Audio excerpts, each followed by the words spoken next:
Okay, so it's November 10th, 2013. It's our video diary here of our tracking of Comet Ison using our Astroscope system. And it's a very chilly day, so we're all sort of wrapped up. This work has been going on since our last diary on the Astroscope, and that was the last week of October. So things have moved on quite a bit since the last video, which previous ones have looked at the comet itself using our magnetic lenses, as we say. We're not going to go into the actual science and details of this system, but just to keep up to date with the sort of what we've been doing with the Astroscope on a wider scale, looking at the solar system.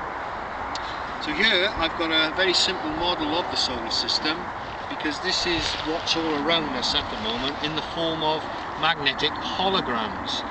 Now when we do this, a lot of people always ask, can we take photographs or anything of these holograms?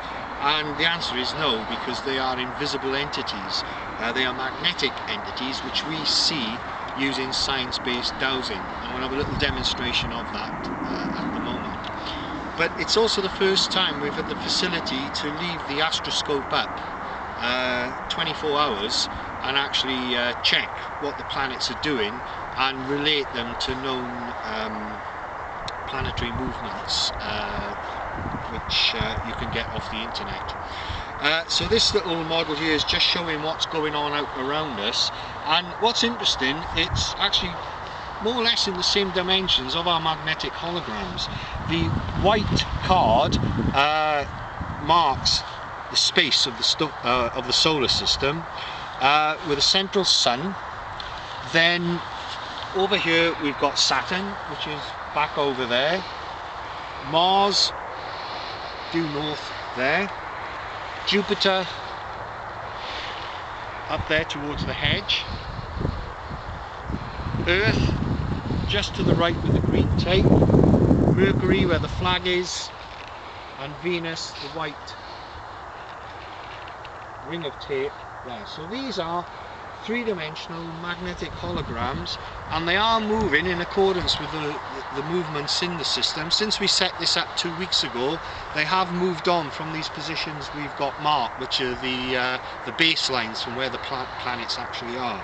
But because we are dealing with invisible entities, it's very important that we keep orientated and we know where everything is, because it's, as you can see from the sea of canes which are around us, it's quite easy to get sort of confused.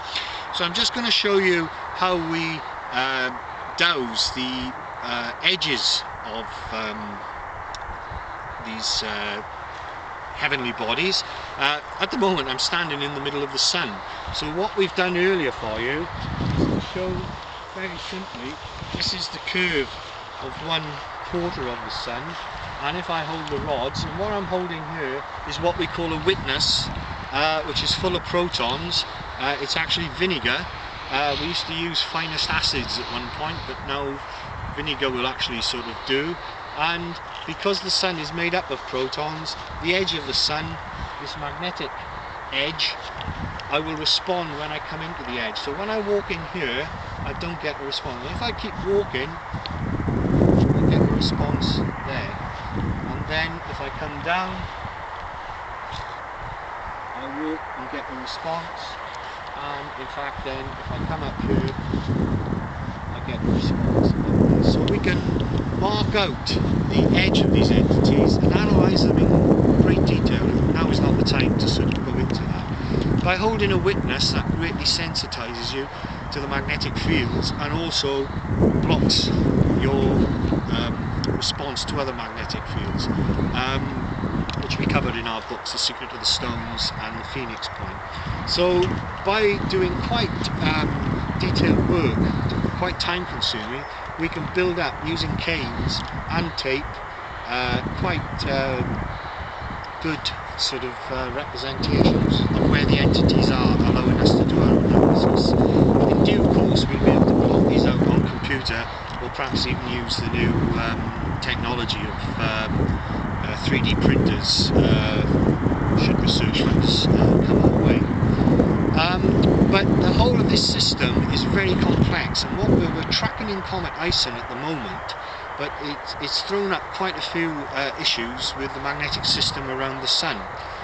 And one of these is that the holograms of the comet, or the hologram of the comet, is actually transmitted into the centre of the Sun and then back out, forming these holograms around the edge, which caused us at first a little bit of confusion.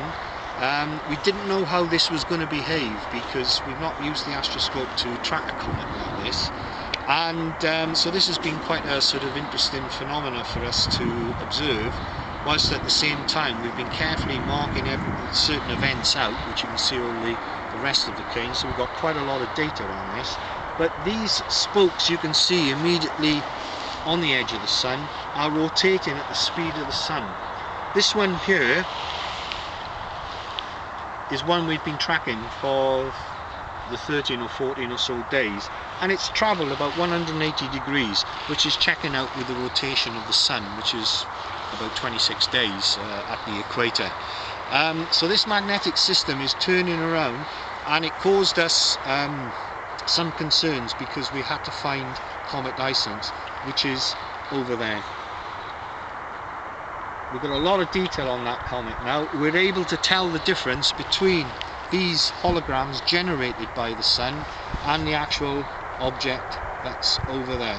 So what we will now, having sorted this out, we will be able to follow the comet in to its perihelion point and then back out past Earth, and again seeing how the astroscope performs in relation to known astronomical data.